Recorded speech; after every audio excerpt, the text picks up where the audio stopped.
Hi guys, and welcome to another Hero of the Week. This week's hero is a lady called Carly, who's a single mother. Why is she the hero? Well, we'll get to that in just a moment. Now, as we know, teachers along with other workers are currently engaging in industrial action to improve their pay and conditions.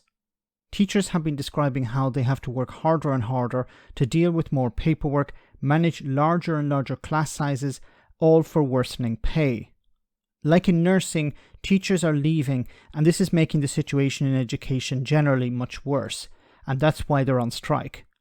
Now, the BBC invited on a single mother, and Carly didn't give them the answer they had hoped for. Have a listen.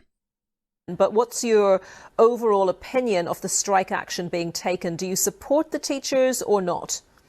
Yeah, I absolutely support the teacher strikes. I think that they are definitely overworked and underpaid.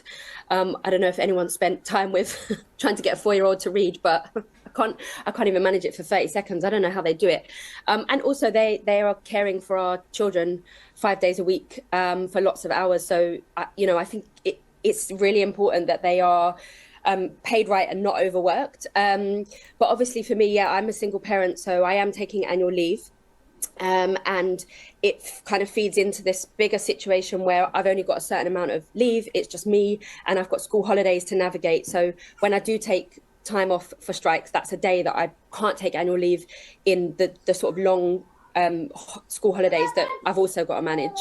Yeah, so obviously that's a concern, and I'm sure, like everyone else, you would like a resolution to be found. Do you have a thought on how that's going to happen?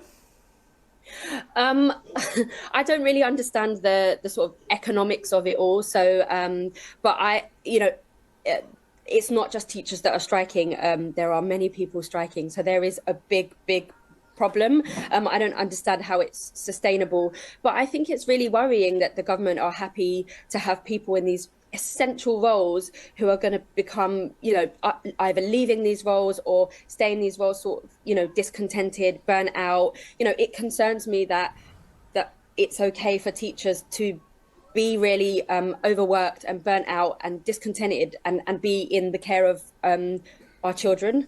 So I don't know how it's going to be sustainable, but I do think that it's for the government to sort out, and I don't blame the teachers for striking.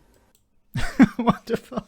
That was not the answer the BBC journalist was expecting. She was probably expecting, I'm really angry, they've left me in the lurch, what am I supposed to do? They get paid a lot of money, I'm stuck at home with my child when my child should be at school. And no, Carly was supportive of the strikers because Carly, like most people, most reasonable people, understand what the teachers are going through. They understand that they're striking for better pay and conditions. There are stories of teachers bringing food and this is not because they're going on strike, but just how bad the situation is. They had to bring material from home, like chalk and markers and stuff like this, because the school doesn't have the money to provide this equipment and this material. Photocopy paper, toilet paper in some cases,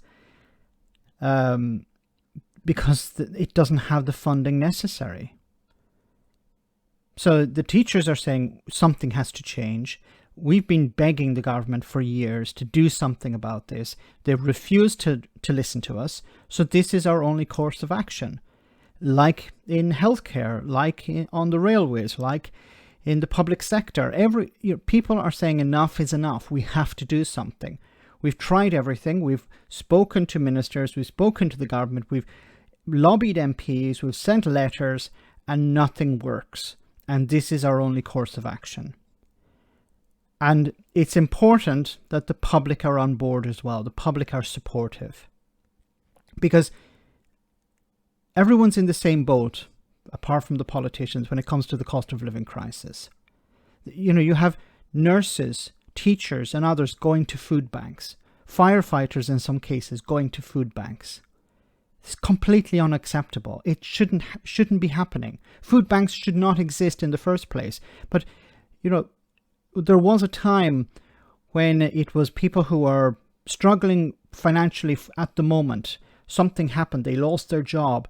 They were in a desperate situation, a temporary situation where they had to rely on food banks, or people who are, in absolute poverty were relying on food banks. But now it's affecting more and more people, and more nurses, doctors, junior doctors, teachers even. These are the people who are also relying on food banks, which, as I said, is completely unacceptable. And they found only one solution to deal with this, and this is to take industrial action. Let me know in the comment section, guys, what you think. As always, your comments are greatly appreciated. And thanks to Carly for saying this.